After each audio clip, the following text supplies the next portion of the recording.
Hello everyone, अस्सलाम वालेकुम। This is Abdul Haseeb. So आज मार्केट का थोड़ा सा एनालिसिस कर लेते हैं, क्योंकि कल रात को 3 बजे इंशाल्लाह मार्केट ओपन हो जाएगी। फिर गोल्ड में और करेंसीज़ वगैरह में हम ट्रेड कर सकेंगे। तो जब भी नया वीक स्टार्ट होता है तो वीक स्टार्ट से पहले हमें अपने एनालिसिस करना बहुत ज़रूरी रहता है, ताकि हमें आइडिया हो जाए कि मार्केट की अभी क्या डायरेक्शन चल रही है और कमिंग वीक में मार्केट क्या कर सकता है। अब ये मेरे पास 1 वीक का चार्ट है। इस चार्ट में अगर हम देखें तो मार्केट ने बहुत स्ट्रॉन्ग रिजेक्शन लिया हुआ है, जो कि ऑलमोस्ट 4386 से रिजेक्ट हुआ था। उसके बाद कंटिन्यूसली 2-3 वीक तक मार्केट 2 वीक तक मार्केट कंटिन्यूसली डाउन आता रहा, और उसके बाद मार्केट ने 3887 से रिजेक्शन लिया, और फिर लास्ट 2 वीक से बुलिश था मार्केट। जबकि लास्ट वीक में मार्केट ने यहाँ से 4244 से स्ट्रॉन्ग रिजेक्शन लेके नीचे की तरफ आया, और अभी जो हमारा ये जो वीक चल रहा है, जो कि आज ख़त्म हो जाएगा और कल रात से नया वीक स्टार्ट हो जाएगा, तो इस वीक में भी हमें रिजेक्शन ही मिल रहा है, जहाँ पे हमने रेड कैंडल में क्लोजिंग की है। गोल्ड ने रेड कैंडल में क्लोजिंग की है। आप लोग देख सकते हो, ये वाला जो कैंडल है ये पूरा रेड बन गया, और इसको हम एक डोजी कैंडल भी बोल सकते हैं। ये इनडिसीजन कैंडल होता है, इसमें हम डिसाइड नहीं कर पाते कि मार्केट कहाँ जाएगा। बट हमारे जो सपोर्ट और रेजिस्टेंस है उसके बेस पे हम मार्केट का थोड़ा बहुत एनालिसिस कर सकते हैं। मार्केट में मुझे एक चीज़ यहाँ पे देखने को मिल रही है। अगर आप ये जो हमारा कैंडल है ना, ये जो 1 2 3 4 4 नंबर जो कैंडल है रेड वाला, इसकी जो बॉडी जहाँ पे क्लोज हुई है, और उससे पहले का जो रेड वाला कैंडल है, इसकी जो बॉडी जहाँ पे क्लोज हुई स्टार्ट हुई थी ये दोनों बॉडीज़ के बीच में अगर आप देखें तो यहाँ पे एक इम्बैलेंस गैप है। सही है। और मार्केट जब भी कोई इम्बैलेंस गैप छोड़ता है तो उसको वो गैप को कवर करने के लिए ज़रूर आता है। और जबकि ये जो ग्रीन कैंडल है, इसमें आप देख सकते हो कि मार्केट आया था और इसने ये जो इम्बैलेंस गैप था उस गैप को कवर कर लिया था। तो ये जो हमारे पास ये जो बॉडी की क्लोजिंग है, ये वाली क्लोजिंग, ये बहुत इम्पोर्टेंट है। 4091 जो है ये हमारे पास एक इम्पोर्टेंट जोन है। इस जोन को हम मार्क करके रख लेते हैं। सही है, क्योंकि इस जोन के ऊपर प्रीवियस वीक की जो क्लोजिंग है वो यहाँ हुई थी, और यहाँ पे उसने एक इम्बैलेंस जोन जो है उसको भी उसने गैप को फिल किया था। सही है। तो ये एक जोन हम मार्क करके रख लेते हैं ताकि हमें आइडिया रहे। ठीक है। और दूसरा हमारे पास एक जोन बनता है जिसमें हम बाइंग अपॉर्चुनिटी ढूंढ सकते हैं। वो जोन कहाँ पे है? वो जोन हमारे पास ये जो कैंडल है, इस कैंडल के लो पे है। ठीक है, जो कि काफ़ी इम्पोर्टेंट लेवल है। अगर मार्केट मंडे को क्लोजिंग के बाद नीचे की तरफ डिप देगा तो ये जो लेवल है ना 98, बट हमने बिल्कुल 98 पे एंट्री नहीं लेनी, थोड़ा सा हमने वेट करना है, क्योंकि वो 98 पे आएगा तो वो यहाँ पे जो लिक्विडिटी होगी उसको स्वीप करने के लिए थोड़ा सा नीचे ज़रूर जाएगा। ये दो इम्पोर्टेंट लेवल हमारे पास हो गए।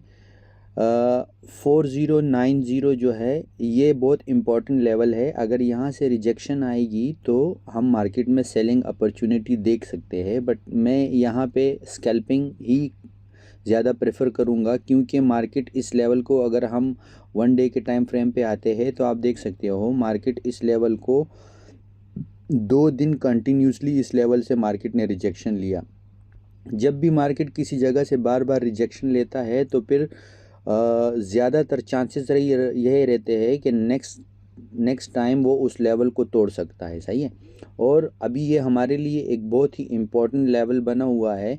मैं तो ज़्यादातर यही एक्सपेक्ट कर रहा हूँ कि मार्केट इस लेवल को तोड़ के ऊपर निकलेगा, और एटलीस्ट 4133 4157 तक मार्केट जा सकता है। बट मंडे में हमारे पास ज़्यादातर जो है ना, मार्केट कंसोलिडेशन ही करता है, ज़्यादा मूव नहीं देता। तो इसलिए मंडे को हम इसका कुछ एक्सपेक्टेशन नहीं कर सकते। ज़्यादातर हम सेल की अपॉर्चुनिटी ही ढूंढेंगे क्योंकि मार्केट ऊपर से कंटिन्यूसली सेल पे आ रहा है। बट अगर 4090 का लेवल मार्केट तोड़ता है तो मार्केट 4100, 4105, 4108, 4110 यहाँ तक मार्केट रिट्रेसमेंट लेके ऊपर जा सकता है और वहाँ से फिर दोबारा रिजेक्शन के चांसेस रहेंगे।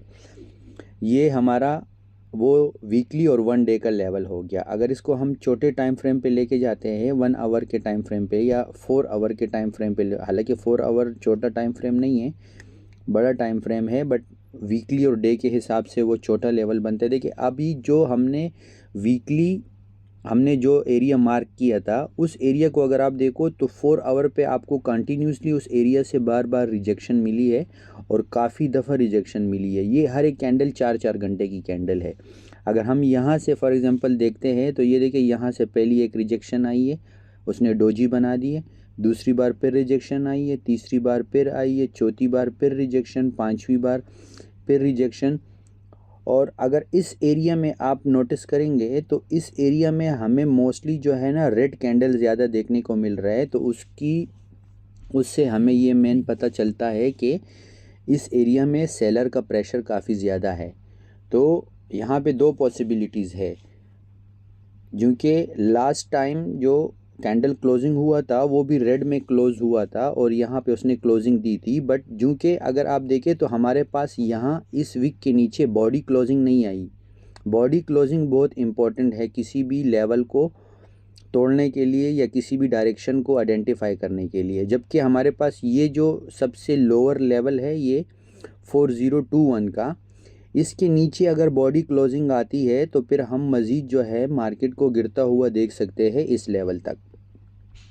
बट आप देख सकते हो कि मार्केट ने यहाँ से रिजेक्शन लिया, उसके बाद मार्केट ऊपर गया, सेलर ने मार्केट को नीचे फिर पुश किया, बट हमें क्लोजिंग नहीं मिली ये लेवल के नीचे और ये लेवल के नीचे। अगर इसके नीचे क्लोजिंग आएगी तो फिर हमारे पास नेक्स्ट टारगेट रहेगा ये वाला, और इसके नीचे अगर क्लोजिंग आती है तो मार्केट फिर यहाँ तक पॉसिबिलिटी है कि आ सकता है। बट अगर मार्केट इस कैंडल के ऊपर की क्लोजिंग देगा 4 घंटे के हिसाब से, सही है, तो मार्केट के चांसेस है कि मार्केट फिर इस लेवल तक यहाँ तक आ सकता है, तो हम उसमें बाइंग अपॉर्चुनिटी ढूंढेंगे। बट एक इम्पॉर्टेंट लेवल जो मेरे जहन में है वो है 4085। 4085 जो है, अगर हम इससे भी कम टाइम फ्रेम पे जाते हैं, 1 घंटे के टाइम फ्रेम पे अगर हम जाते हैं तो 1 घंटे के टाइम फ्रेम पे हमारे पास ये जो लेवल हमारे पास बन रहा है ना, ये वाला लेवल, ये लेवल से अगर आप देखें तो मार्केट कितनी बार यहाँ पे मार्केट ऊपर गया नीचे आया, ऊपर गया फिर नीचे आया, ऊपर गया फिर नीचे आया। मतलब ये हमारे लिए बहुत इंपॉर्टेंट लेवल है। ये जो 90 तक कैंडल गई है, ये तो कैंडल ने मतलब कुछ बायर को ट्रैप करने के लिए ऊपर गया कि मैं ऊपर जा रहा हूँ, और उसने काफ़ी बायर को बिटाने के बाद वो उसको स्वीप करके उनकी लिक्विडिटी लेके मार्केट सीधा नीचे आ गया। बट यहाँ पे अगर आप देखो तो मोस्टली जो हमारे पास कैंडल्स है उनकी बॉडीज़ यहाँ तक क्लोज हुई है और उसके बाद नीचे रिजेक्ट हुआ है। तो 85 का लेवल अगर मार्केट तोड़ेगा और एटलीस्ट 15 मिनट या 5 मिनट की 2-2, 3-3 कैंडल अगर इसके ऊपर वो क्लोज करेगा तो बहुत ज़्यादा चांसेस है कि मार्केट यहाँ से अपसाइड मूव करेगा। और अगर मार्केट फिर 4100 के ऊपर एटलीस्ट 15 से 30 मिनट तक वहाँ पे कंसोलिडेशन करेगा और नीचे नहीं आएगा, तो हम फिर एक्सपेक्ट कर सकते हैं कि मार्केट का नेक्स्ट मूव जो होगा ना वो अपने ये वाले जो हाइज़ है इसको टारगेट करने के लिए मार्केट डेफिनेटली जाएगा। तो रात को 3 बजे जो ही मार्केट ओपन होगा तो गैप डाउन या गैप अप के साथ मार्केट ओपन हो सकता है। जब भी मार्केट वीकली क्लोजिंग देता है, वीकली क्लोजिंग के बाद मार्केट डेफिनेटली नीचे की तरफ या ऊपर की तरफ क्लोजिंग करता है कुछ गैप छोड़ के। जब भी मार्केट कुछ गैप छोड़ता है तो मार्केट उस गैप को फिल करने के लिए ज़रूर नीचे या ऊपर जाता है। मान लो 4065 पे मार्केट क्लोजिंग हुआ है, अब रात को मार्केट खुलेगा तो अगर गैप डाउन देगा तो हो सकता है कि 50-55 के आसपास मार्केट ओपन हो जाए और फिर ऊपर जाके अपने गैप को फिल करे और उसके बाद नीचे आए। अगर मार्केट अप साइड पे अगर गैप देगा तो मे बी 4071 4075 के आसपास मार्केट ओपन हो जाए और फिर मज़ीद थोड़ा सा नीचे आए, अपने गैप को फिल करे और फिल करने के बाद फिर सीधा ऊपर निकल जाए। तो इस वीक के लिए हमारे पास कुछ ये पॉसिबिलिटीज़ हो सकती है, इसीलिए मैंने ये वीडियो ग्रुप मेंबर्स के लिए और अपने सब्सक्राइबर्स के लिए, यूट्यूब के लिए ये वीडियो मैंने अभी बनाई है, ताकि जितने भी अपने मेंबर्स हैं, अपने फॉलोअर्स हैं, उनको एटलीस्ट आइडिया हो जाए कि नेक्स्ट वीक में मार्केट क्या कर सकता है और क्या उसका लेवल बन सकता है जहां से हम कोई ट्रेड पोजीशन, स्विंग ट्रेड या इंट्राडे के लिए भी हम प्लानिंग कर सकते हैं। स्विंग ट्रेड के लिए हमारे पास जो एक अच्छी पोजीशन बनेगी वो 3985, क्योंकि 98 के अगर नीचे देखें तो 98 के नीचे हमारे पास जो लिक्विडिटी बनेगी, तो आप अगर देख सकते हो अगर मार्केट 98 तक आएगा तो मोस्टली चांसेस है कि ये जो यहाँ पे हमारे पास ये जो जितने भी ये जो कैंडल बने हुए हैं ना, तो इन कैंडल की ये लिक्विडिटी भी मार्केट पर स्वीप करने के लिए नीचे आ सकता है, ये वाला जो लेवल है। तो इनकी लिक्विडिटी स्वीप करने के बाद, क्योंकि नीचे से फिर पूरा बायर का प्रेशर है, यही से मार्केट लास्ट टाइम काफ़ी टाइम तक कंसोलिडेशन करके, अगर आप इस एरिया को अगर आप नोटिस करेंगे, ये जो एरिया है हमारे पास, ये पूरा ये जो एरिया है, ये जोन जो है, इसमें मार्केट ने 4 घंटे के हिसाब से बहुत ज़्यादा कंसोलिडेशन करने के बाद मार्केट को यहाँ से तोड़ के निकल गया था, सही है।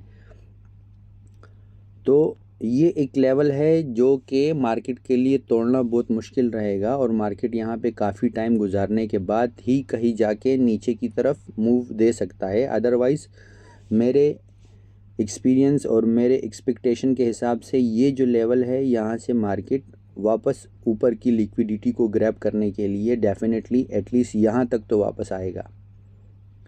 4150 तक एक्सपेक्टेशन है कि वापस आएगा, क्योंकि यहाँ पे भी मार्केट ने काफ़ी देर कंसोलिडेशन किया और अगर ये कंसोलिडेशन में मार्केट दोबारा नीचे की तरफ मूव देता है तो मार्केट दोबारा यहाँ से जब उठेगा ना, तो वो फिर यहाँ की जितनी भी ये लिक्विडिटी है, ये पूरी लिक्विडिटी को का के ही ऊपर जाएगा और यहाँ से फिर मोस्टली चांसेस है कि मार्केट दोबारा नीचे की तरफ एक डिप दे दे।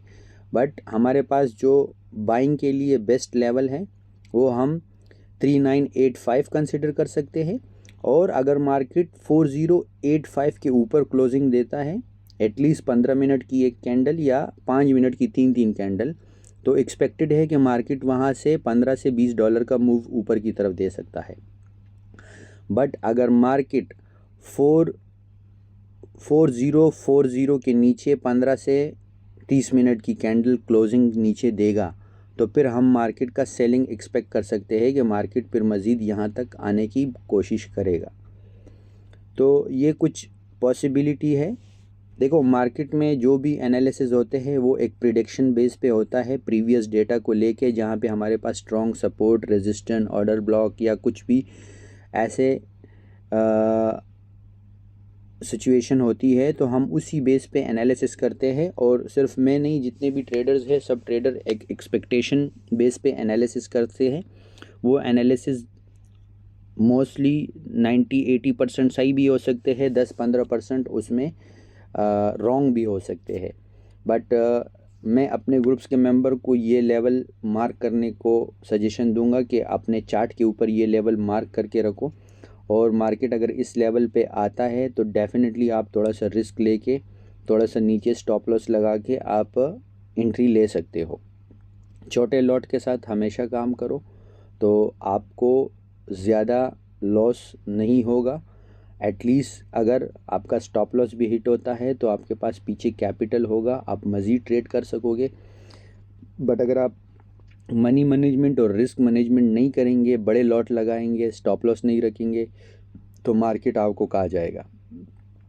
इसीलिए विदाउट स्टॉप लॉस कभी भी काम नहीं करना। जब भी ट्रेड लेना है स्टॉप लॉस ज़रूरी है। स्टॉप लॉस में आपका ज़्यादा से ज़्यादा कुछ डॉलर का लॉस होगा, बट आपका पूरा का पूरा कैपिटल नहीं जाएगा, और नेक्स्ट कैपिटल के लिए, नेक्स्ट ट्रेड के लिए आपके पास कैपिटल बचेगा। मार्केट आपको 1000 दफ़ा मौका देगा, बट आपके पास कैपिटल ही नहीं होगा तो कैसे मौके में पार्टिसिपेट करोगे। तो इसीलिए लॉट साइज़ बहुत इम्पोर्टेंट है। Thank you for watching video. इंशाल्लाह मिलते हैं नेक्स्ट वीडियो में। Thank you so much.